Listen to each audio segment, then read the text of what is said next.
Phone tapping కేసులో హైకోర్టులో counter దాఖలు చేశారు పోలీసులు. ఈ కేసులో 4 పోలీస్ అధికారులను అరెస్ట్ చేశామన్నారు సిట్ అధికారులు. రాజకీయ నేతలు, ప్రముఖులతో పాటు హైకోర్టు జడ్జిల ఫోన్లను ట్యాప్ చేశారని చెప్పారు. ప్రతిపక్ష నేతలతో పాటు వారి కుటుంబ సభ్యుల ఫోన్లను ట్యాప్ చేశారని తెలిపారు. అరెస్టు చేసిన 4 పోలీస్ అధికారులతో పాటు ఒక మీడియా యజమాని ఇండ్లలో సోదాలు చేసి ట్యాపింగ్ మెటీరియల్ సీజ్ చేశామన్నారు సిట్ అధికారులు. ఎస్ఐబి మాజీ చీఫ్ ఇంట్లో కూడా సోదాలు నిర్వహించామన్నారు. కేసు నమోదు కాగానే ఆయన ఇండియా వదిలి పారిపోయాడని చెప్పారు. ఎస్ఐబి మాజీ చీఫ్ను విచారిస్తే మరింత కీలకమైన మెటీరియల్ లభ్యమయ్యేదన్నారు. ట్యాపింగ్ కేసు విచారణ కొనసాగుతోందన్నారు సిట్ అధికారులు.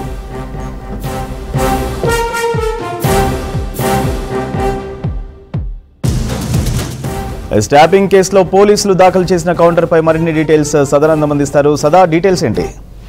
సూర్య, ఫోన్ ట్యాపింగ్ కేసులో హైకోర్టులో హైదరాబాద్ పోలీసులు కౌంటర్ దాఖలు చేశారు.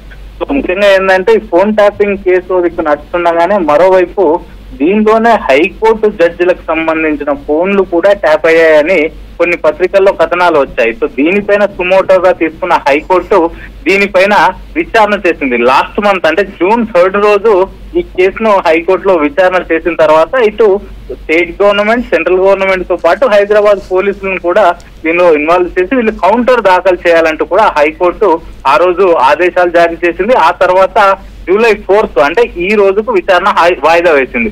సో దీంతో హైదరాబాద్ పోలీసులు ఈ కేసుకు సంబంధించిన పూర్తి వివరాలతోటి మొత్తం 48 పేజెస్ ఆఫ్ డాక్యుమెంట్ మొత్తం కూడా హైకోర్టులో కౌంటర్ దాఖలు చేశారు. సో దీనిలో ముఖ్యంగా ఇది హైదరాబాద్ సిపి కొత్తకోట శ్రీనివాస్ రెడ్డి పేరు మీద ఈ కౌంటర్ అయితే దాఖలు చేశారు. సో దీనిలో ముఖ్యంగా కీలకంగా అంటే కేసు నమోదైనప్పటి నుంచి మార్చి 10న ఈ కేసు నమోదైంది, ఎఫ్ఐఆర్ అయింది పంజాగుట్ట PS లో. అప్పటి నుంచి ఇప్పటి వరకు ఏమేం జరిగాయి ఏంటి అనేది పూర్తి వివరాలన్నీ వెల్లడించారు. సో దీనిలో కీలకంగా చూసుకున్నట్లయితే ఈ కేసులో మొదటగా వీళ్ళు ఇటు ఎస్ఐబికి సంబంధించిన కొంతమంది అధికారులు, అలాగే అప్పటి బీఆర్ఎస్ గవర్నమెంట్ కి సపోర్ట్ చేసిన కొంతమంది అధికారులంతా కలిసి అప్పటి బీఆర్ఎస్ నాయకుల ఆదేశాల మేరకు చాలా మంది ఫోన్లు ట్యాప్ చేశారు. దీనిలో ముఖ్యంగా ఇటు రాజకీయ నాయకులు ఉన్నారు, ప్రతిపక్ష నేతలు ఉన్నారు, ప్రతిపక్ష నేతలకు సంబంధించిన ఫ్యామిలీ మెంబర్స్, ఇటు విద్యార్థి సంఘ నాయకులు, జర్నలిస్టులు, కొన్ని మీడియా హౌస్లకు సంబంధించిన మేనేజ్మెంట్ ఫోన్లు,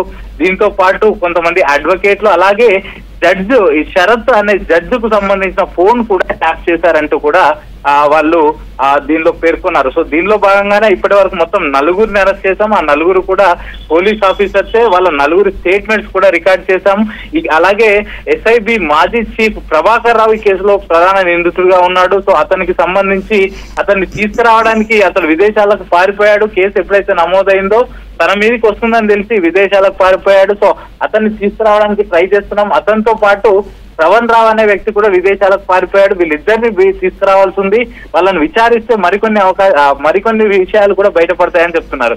ఇదే కాకుండా ఇప్పటి వరకు అరెస్ట్ అయిన 4 అధికారుల ఇండ్లతో పాటు ఇటు ఎస్ఐబి మాజీ చీఫ్ ఇటు ప్రభాకర్ రావు అలాగే శ్రవణ్ రావు ఇంట్లో కూడా సోదాలు చేశాం. అక్కడ కొన్ని కీలక ఫైల్స్ కూడా స్వాధీనం చేసుకున్నామని చెప్పారు. సో ఇప్పటి వరకు అయిన అరెస్టులతో పాటు ఇంకా మరికొన్ని అరెస్టులు ఫ్యూచర్ లో జరిగే అవకాశాలు ఉన్నాయి. ఈ కేసుని మేము తీవ్రంగా తీసుకుంది, ప్రభుత్వం కూడా చాలా సీరియస్ గా తీసుకుంది. దీనికోసం ఒక స్పెషల్ ఇన్వెస్టిగేషన్ టీమ్ ని ఫామ్ చేసి మరి ఇన్వెస్టిగేషన్ చేస్తున్నామని చెప్తున్నారు. సో అప్పట్లో TSPSC ఇష్యూ జరిగినప్పుడు ఈ కేసు హైకోర్టులో నడుస్తుంది. సో ఆ కేసులో శరత్ అనే జడ్జి డీల్ చేస్తున్నాడు కాబట్టి అసలు ఏం జరుగుతుంది ఏంటి అని ఆ జడ్జికు సంబంధించిన ఫోన్ ను కూడా వీళ్ళు ట్యాప్ చేసి పూర్తిగా విన్నారు. అలాగే అప్పటి అడ్వకేట్స్ ఎవరైతే అపోజిషన్ గా వాదించారో వాళ్ళ ఫోన్లు కూడా వీళ్ళు ట్యాప్ చేశారంటూ కూడా దీనిలో ఈ కౌంటర్ లో పోలీసులు హైకోర్టుకు తెలిపారు. సో దీనికి సంబంధించి కౌంటర్ దాఖలు చేసిన తర్వాత కౌంటర్ అంతా పరిశీలించిన తర్వాత హైకోర్టు ఈ విచారణని నెక్స్ట్